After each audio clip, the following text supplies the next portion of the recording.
وعليكم السلام ورحمة الله وبركاته.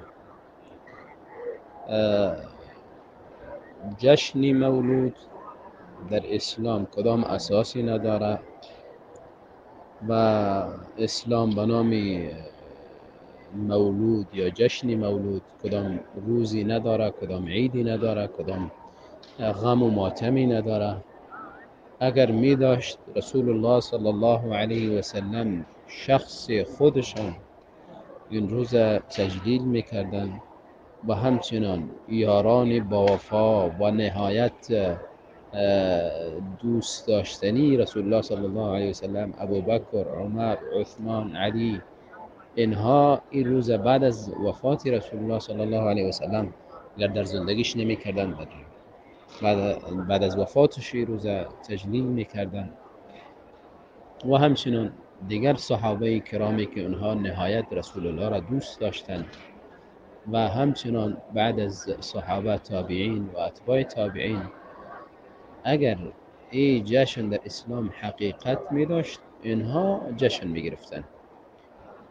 بدعت مولود اولین مردمی که اساس گذاشته و این را رواج داده فاطمی های رافیزی در مصر در زمان خلافتشون این جشن رواج دادن و مسلمان ها بعد از اونا به این بدعت مبتلا شدن. یک بدعت مذموم و قبیح است.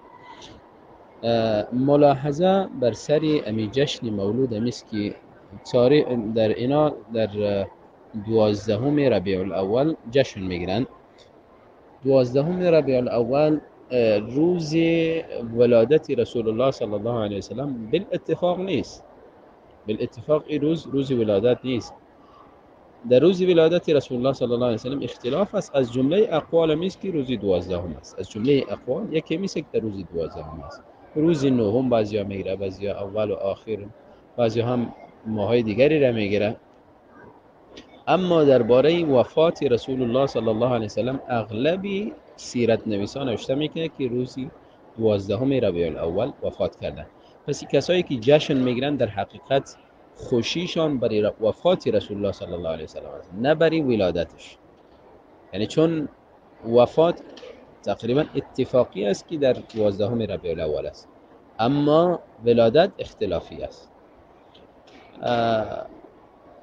دیگر منکراتی که در این روزای میلاد میشه، مردم ها حلوا تقسیم میکنن، مجلسی از ساز و سرود و به نام سماع که است، سماع طبقه صوفی ها اینا برگزار میکنن، اشعار شرکی در وصف رسول الله صلی الله علیه وسلم میخوانند و مانند این شخصی که روان کردن تقریری از ایره، یک قصه شرکی خرافی و دروغ به رسول الله صلی الله علیه وسلم نسبت داده و نسبت احیا را زنده کردن به رسول الله صلی الله علیه وسلم میکنه. از این کردن کفر بالا دیگری باشه، به جز خدا ذات دیگری کسی را زنده کردن نمیتونه. رسول الله صلی الله علیه وسلم اگر قدرتی از این را میداشت که مرده را زنده میکرد، بسیار اشخاصی نهایت مهربان و دلسوزی از اقرباش بود که اونها را زنده میکرد، اونها را نجات میداد. دلش سوخت وقتی که ابراهیم وفات کرد، پسری 17 ماهش، گفت ان العین تدمع والقلب يحزن وانا بفراقك یا ابراهیم لمحزونون. دل خسته میشه، چشم اشک میریزه، ما به فراق تو خسته هستیم ابراهیم، لکن آنچه که مقدر است باید به او راضی بوده باشیم. اگر قدرت می داشتی پسر نازدانه و نهایت دلسوزی خود دوباره زنده می کرد و از مرگ نجات می داد. اینها به جای از اینکه در اسلام یعنی فایده شان برسه، به این قصه های دروغ و قصه های کفریشان میخوان اسلام از ضربه بزنن. و این قصه ای را که شخص میکنه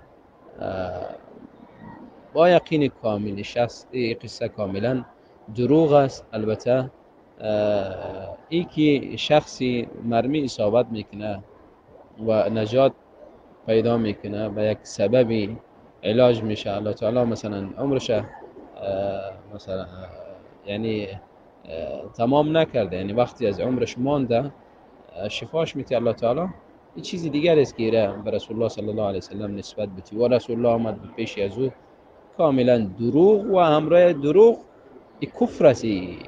شخصی چیزی را که میکنه، رسول الله صلی الله علیه وسلم وفات کرده و در قبر دفن هستند و از قبر بیرون شده و پیش کسی نمیروه و کسی اگر به این اعتقاد است کافر است.